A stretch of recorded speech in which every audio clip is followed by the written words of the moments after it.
It's early March 2022 here on the Beara Peninsula in West Cork.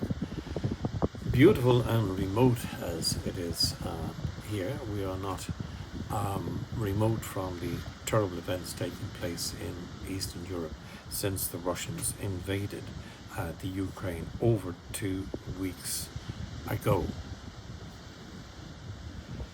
Irish people, local, national, and our government have behaved very, very generously and in an incredibly decent and humane way towards the flood of incoming refugees.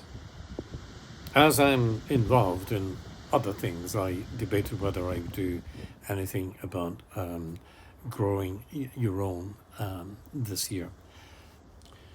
But as food security is going to be a huge factor this year, I thought I will give a little bit of time to telling people to get on with growing their own vegetables and particularly potatoes.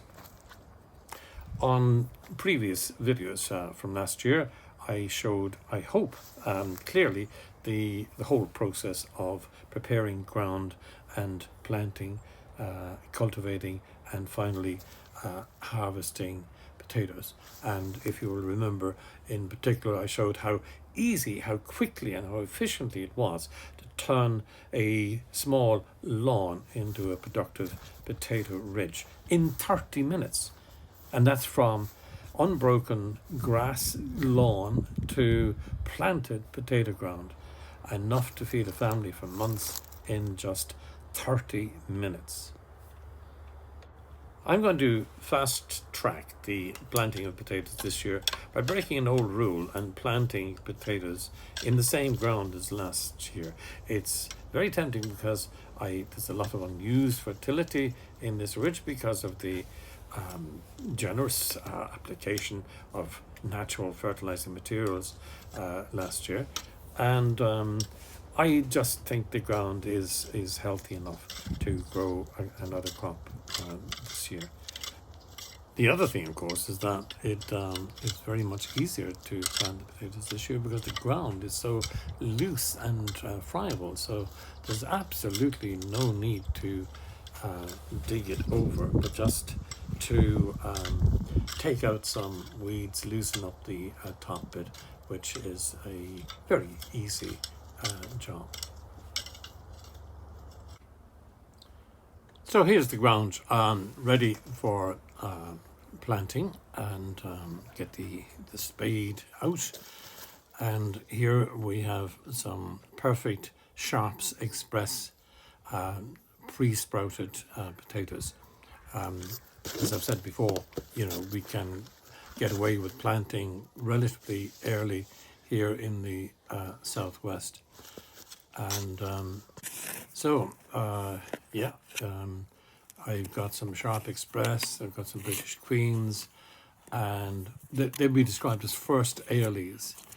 The British Queens possibly second Airlies, and then I have the wonderful Irish potato, the Red Rooster. Incidentally, red potatoes have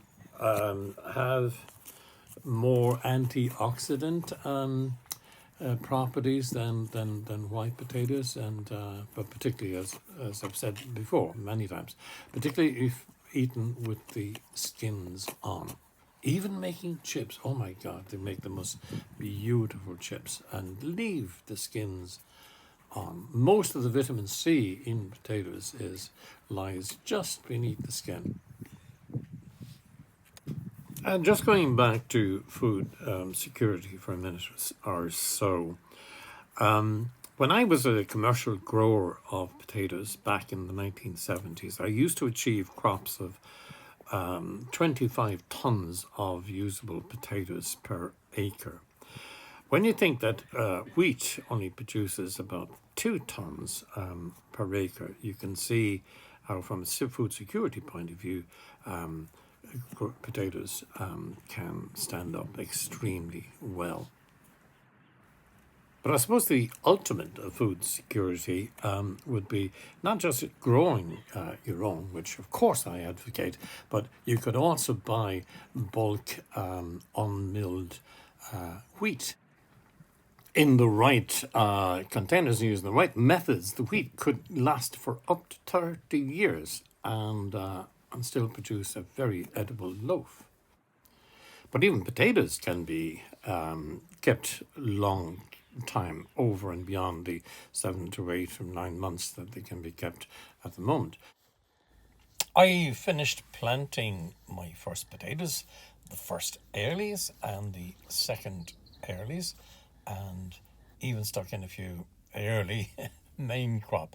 I've also planted garlic along the edge. This is transplanted from where it had gone wild over to one side, which you may have seen earlier on. People kind of don't realize that you can actually quite easily dig up garlic. These are cloves that might have gone a bit mad, and they could have anything up to 20 growing from the one previous year's garlic, and you can split them up and replant them. Here I've spread the potash again, and the idea of the potash that it will seep into the holes that I've made for the potatoes, and that deters slugs and birds and anything else as well. And then to top it all off, run the lawnmower up and down a few times on the side and spread the grass like mulch on top, and that kind of just adds another layer of fertilizer, but it also perhaps keeps the soil a little bit warm and more protected in case there was another little touch of frost. Very, very unlikely here at this time of the year. So if you like this video, please press the subscribe button. It helps the whole process. Thank you very much. Bye.